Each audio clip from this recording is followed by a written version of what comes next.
আজকে হঠাৎ করে আমার ছোট ছেলেটা অসুস্থ হয়ে পড়েছিল। সো হ্যালো এভরিওয়ান, আসসালামু আলাইকুম, welcome back to my another blog. আশা করি সবাই ভালো আছেন, আলহামদুলিল্লাহ আমিও ভালো আছি। তো আজকের ভিডিওটা আমি সকাল থেকেই শুরু করলাম। তো সকাল সকাল যেহেতু আমার ছোট ছেলেটা ঘুম থেকে ওঠে না, একটু লেট করেই ওঠে, তো নাস্তা বানানোর পরে আমরা যখন খাওয়া দাওয়া শেষ করেছি তখন আমার ছোট ছেলে ঘুম থেকে উঠেছিল। তো এখানে ডিম আটা টমেটো দিয়ে একটা নাস্তা তৈরি করি, সবসময় এটা খুব পছন্দ করে এই নাস্তাটা। আর এই যে আমার হাজবেন্ড মাছ নিয়ে আসছে, এই মাছগুলো আমার হাজবেন্ড খুবই পছন্দ করে, এগুলোর নাম দর্গি মাছ। তো এই মাছগুলো কুটে পরিষ্কার করে এগুলি আজকে রান্না করবো।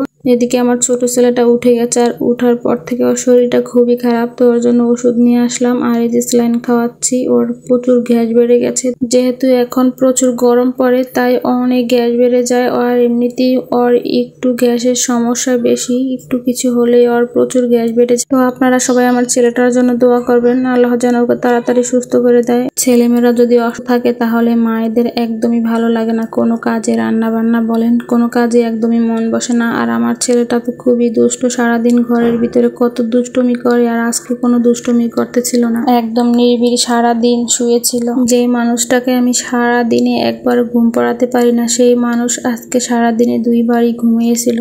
তো যাই হোক, আমার ছেলেটার জন্য সবাই দোয়া করবে। তো এই যে কথা বলতে বলতে আমি রান্না করতে চলে আসলাম। তো আজকে আমি রান্না করব চিংড়ি মাছ দিয়ে পুঁই শাক, আর রান্না করব দর্গি মাছ ভুনা করব টমেটো দিয়ে। তো প্রথমে আমি পুঁই শাকটাই রান্না করে নেব, তাই এখানে চিংড়ি মাছ, পেঁয়াজ, রসুন, কাঁচা মরিচটা ভালো করে তেলে ভেজে নিয়েছি। তারপর একটু পানি দিয়ে দিয়েছি মরিচের গুঁড়া, একটু হলুদের গুঁড়া দিয়ে ভালো করে মশলাটা কষিয়ে নিয়েছি। তো এখন আমি আগে দিয়ে দেবো পুঁই শাকের ডাঁটাগুলো। পুঁই শাকের ডাঁটাগুলো আমি আগে সেদ্ধ করে নেব।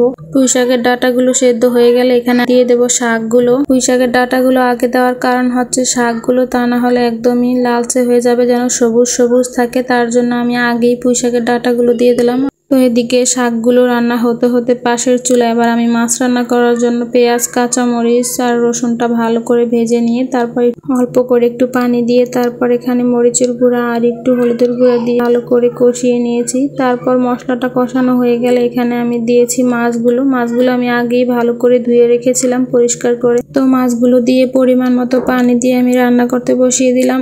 আর এদিকে আমার শাকটা রান্না করা হয়ে গেছে, চুলাটা অফ করে আমি শাকটা নামিয়ে রেখে দেবো। আর এদিকে মাছগুলো রান্না করা হচ্ছে, তো এখান থেকে আমি একটু ঝোল কমিয়ে নিব। যখন ঝোলটা কমে আসবে তখন আমি এখানে চিকন করে কেটে নেওয়া টমেটোগুলো দিয়ে দেব, আর দিয়ে দেব কুচি করে রাখা ধনিয়া পাতা। আর এই মাছটার সাথে ধনিয়া পাতা দিলে খেতে অনেক মজার হয়। আর একটা ঢাকনা দিয়ে কিছুক্ষণ রান্না করে নেব টমেটোটা সেদ্ধ হওয়ার জন্য। তো টমেটোটা সেদ্ধ হয়ে গেছে, আমার মাছটা রান্না করা হয়ে গেছে, এখন আমি চুলাটা অফ করে নামিয়ে নেব। তো আমার দুপুরে রান্না বান্না কমপ্লিট। দুপুরে খাওয়া দাওয়া শেষ করে আমরা সবাই মিলে কাঁঠাল খেলাম। আর এই কাঁঠালটা হচ্ছে আমাদের গায়ের মানে নতুন বাড়ির নতুন কাঁঠাল। তো কাঁঠালটা খুবই মজার ছিল, অনেক মিষ্টি।